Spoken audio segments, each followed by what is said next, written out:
Hey, how's it going, guys? It's Nate here. And Skyrim is a game with a plethora of activities and things to do to keep the player occupied and busy. So many that even long after the main quest is completed, Skyrim may very well just be getting started for some players. But admittedly, nearly 7 years later, some Dragonborns may finally have completed every quest or found every piece of armor they've ever wanted, and are now left to wonder if there's much else. Well, thankfully, there is, and that's what we're gonna dive into today. Sit back and relax as we take a look at 5 more things you probably didn't know you could do in The Elder Scrolls V. Part 7. Starting off, Skyrim's various guards are meant to be the valiant protectors of her many holds, loyal to their respective jarls and sworn to serve the people. They also have a nasty history of knee disabilities, but that's neither here nor there. Well, did you know, despite having a noble mission, if the Dragonborn is a little messy, and also perhaps a bit disrespectful, you can find yourself literally being the victim of extortion at the hands of one of these supposedly chivalrous guards. You see, should the player ever drop a weapon, or weapons, from his or her inventory within a settlement, there's an ever so small chance a guard might take notice, and proceed to approach you, demanding that you clean up your mess and not just leave weapons lying around like that. Already, this is a pretty interesting world interaction, but it gets better. From here, you can either heed to the guard's warning and promise to clean everything up, and that'll be the end of it. The guard will then just leave you alone and you can continue throughout your day. Or instead, you also have the option to essentially tell the guard, no, you'll leave your weapons lying around wherever you please. If you choose that belligerent option, the guard will then demand that you pay them a bribe of 50 gold, saying they otherwise could throw you in jail. At this point, you'll again have a couple of options. You can choose to pay the bribe, ending the conversation, and the guard will leave you alone, or instead, call the guard out and again refuse. If you don't choose to pay the guard's bribe, then they will then promise to cite you for, quote, disturbing the Jarl's peace, and you'll be given a bounty of around 10 gold in whatever hold you're in. Now, frankly, I'm not sure why the bounty is 40 gold less than the bribe the guard was asking you to pay them personally. I mean, it just doesn't make any economic sense. You have no incentive to. But nonetheless, a clear abuse of power by what should be Skyrim's finest. Next on our list, speaking of crime, pickpocketing can be a rather tricky and often frustrating endeavor if you haven't invested the proper skill points where they should go. Sneaking up to an NPC, looking into their inventory, and then trying to make off with whatever you can is always an exhilarating experience. Unfortunately, oftentimes you'll find items being carried by NPCs that you have very little chance of stealing successfully. It's not uncommon for the player to have a less than 25% chance to steal most items on a character's inventory. Again, if you haven't leveled properly. Oftentimes, taking these risks will result in you getting detected. And from there, the only way to get what you want is murdering people to death, and that's no fun. Well, did you know, there's actually a way to pickpocket any NPC with 100% effectiveness without any ridiculous skill point spending, or even sneaking in gameplay itself.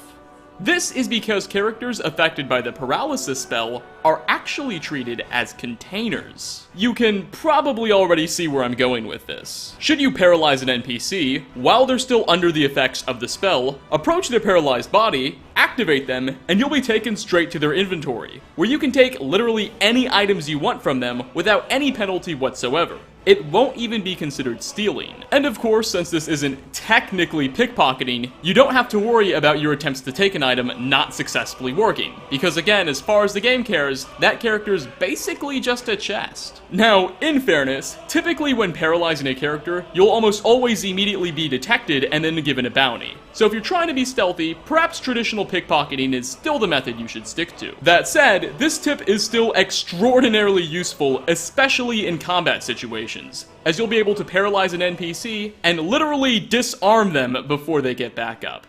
It's quite lovely. Our third spot is probably the most well-known on this list, but I've yet to cover it on the channel, and I've been saving it for something like this. Bard's Leap is a small sub-location within Lost Valley Redoubt, a large Forsworn occupied ancient Nordic fortress in the Reach. Bard's Leap itself is mostly just a small Nordic platform that overlooks a waterfall and a pool below it.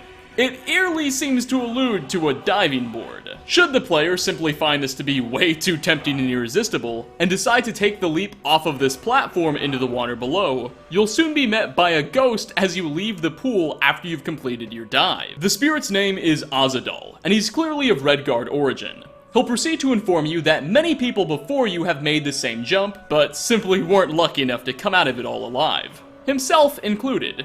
And in fact, you're the first to survive it in quite some time. Azadol admits that the leap claimed his own life as he jumped into the pool shortly after performing the Poetic Edda, a piece of music. In fact, it's subtly hinted that this location's name, Bard's Leap, is in fact a reference to Azadol, as he is in fact a bard. Or, I guess, was a bard. Shortly after bombarding you with all these congratulations, Azadol will begin to disappear, and once the ghostly entity fully leaves, the Dragonborn speech skill will receive a considerable increase for some reason. It's unclear how speaking to strange ghosts with guitars would make someone more charismatic, but hey, I'm not complaining. This is a welcome effect. Coming at number 4, found within Skyrim's various temples can be a variety of shrines, dedicated to each of the 9 divines. Which Talos is one of, I don't care what those damn elves say. Anyway, moving on. If the player activates one of these shrines, they'll immediately be cured of any and all diseases, as well as receive a unique bonus depending on the shrine you're at. So for instance, the unique blessing shrines of Talos have is they'll give the player a 20% reduction in the time between possible shouts. Or if you go to a Shrine of Mara, all of your healing spells will become 10% more effective. Well, did you know, you're not actually the only person capable of using these shrines. If the player is traveling with a companion, you can in fact order them to interact with one of these, and they'll receive the shrine's respective blessing. Now, it's important to note, certain shrine blessings like Talos' 20% reduction between shout time, or Zenithar's blessing which grants 10% better prices, will have absolutely no impact on your followers, as they can neither shout nor independently barter. So, it is important to do your research before you give one of your companions a shrine's blessing.